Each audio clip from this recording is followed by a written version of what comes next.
Hello everybody, it's Nancy Mazo at notablynancy@gmail.com, and I'm here with another video. What I will be talking about today, 5 tips to keep track of your students like a pro.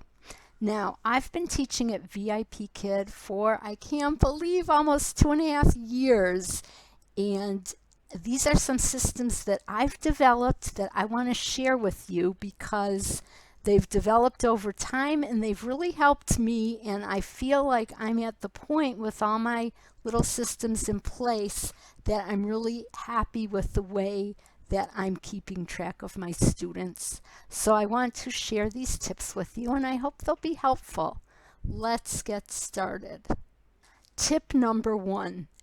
Every day, the night before my lessons, I use just a simple loose leaf notebook to write the time, the lesson I have, the name of my student, and any extra things that will be happening in the lesson that I want to remember at a glance. The other thing I do here is if I have 2 classes in a row, for example, here I have a 9:30 and a 10. I notate that so that I'm really on top of it and it reminds me and I don't miss a class. Okay, when I say I notate something, for example, I had a class with a level 4 student, which is on level 4, I really need to watch my pacing because it's a lot of material. And there also was a section there where I need to introduce the final project. So I write right here, introduce the project, and then when I'm glancing at the lesson before I even start teaching it, it reminds me to save time for that. Tip number 2, oldie but goodie. Now I'm overseas, so I couldn't get the exact size that I needed, but I was happy to find it anyways. These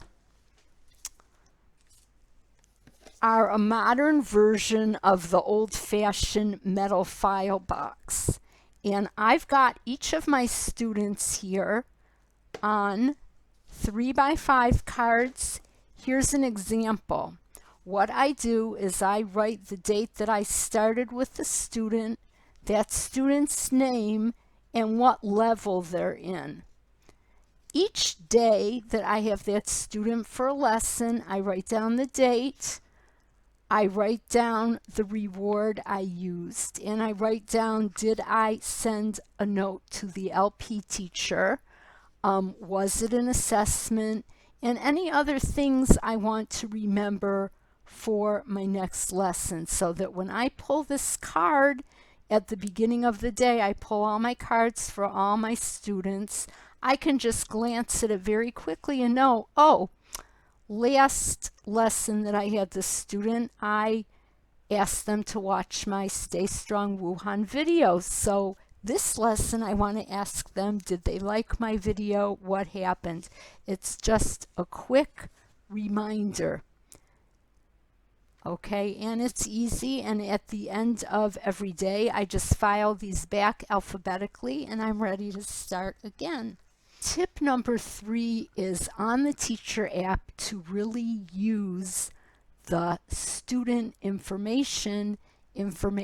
If you have your classes listed, you can click on the student, and when it takes you to that student, you can see your comments about the student. You can see other comments that teachers have written about the student if you haven't had that student yet.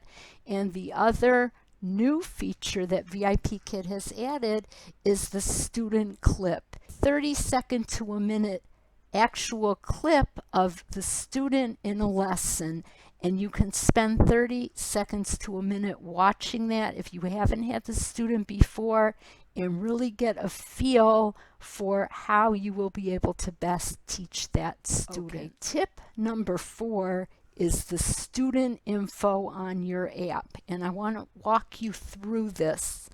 Okay, here's my cell phone. I press VIPKid, and it's taking me to home. It's telling me my upcoming 3 classes.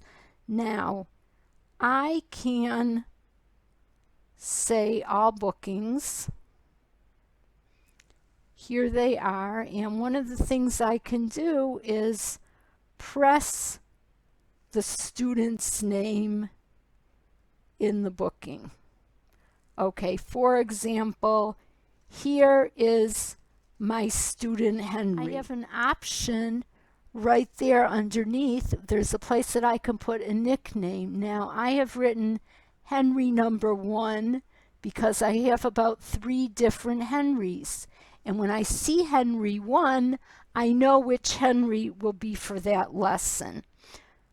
I can see their parent feedback. How many classes has the student had with me, booking requests, and upcoming classes? I'm sorry about but okay, that gives you kind of an idea. Let me see if I can kind of show it with less glare so you can really see what's happening here. But my point is that I use the nickname section to really write in a name that helps me to know which student that is, because I do have several Henrys and several Elsas and several Ellas, and when I put the nickname in there, I know who I will be teaching that day. The other thing I do that really helps me keep track of my students, and I will show you this, if I go on the app, okay, I'm going to take you back. Here's VIPKid. I press it, okay, and I'm going down to the bottom. On the bottom, I have a section that says Account, Discover, Students. I press Students, and I have 3 student types, okay? I have potentially recurring students, which are students that I've taught. I've got recurring students. Those are students that I've had several times that I hope will become my regular students. And I've got interested students, and the interested students are students that are my regular students. Okay, and what I do is after every lesson the next day or in the next 2 days, I send an e-card. It helps me keep the connection with the student. It kind of reminds the parents to rebook me, and I think it shows I care about them. The other thing that I do in this student section, I can say all students, and I want to show you this. Underneath the student's name, it will tell me if they have a birthday. Okay, if they have a birthday, I send them the birthday card. I think it's a really nice way to connect. Let's summarize the 5 tips. Number 1 is the notebook that I showed you. Number 2 is the file box with the old-fashioned 3x5 cards. They're great. I really would recommend that you use them and alphabetize your students. I pull them every day and put them back every day, and I've got the information at my fingertips. I don't have to look it up anywhere on the computer. I don't have to wonder where it is. It's a great, easy reminder. Okay, number 3, use the student information section on the app. You can really get great information there to remind yourself what you wrote and also from other teachers. There's the student information on the app about the individual students. That's number 4. And don't forget to send e-cards. Now, you can also send gifts. Right now, they have a gemstone gift going that you can send your student. It's called a gemstone box gift, and they get a certain number of points that they can exchange for prizes. How you do that is it costs you tokens. But I love to use it, and I think my students really love getting them. What you have to be careful about that is really check that your student opened it. If they didn't open it, it has an expiration date, and then those token points go back to you. But if I'm sending it, where is it? I hold up a little box that I have, and I said, I'm sending you a gift box. Look in your phone app because you'll be getting it.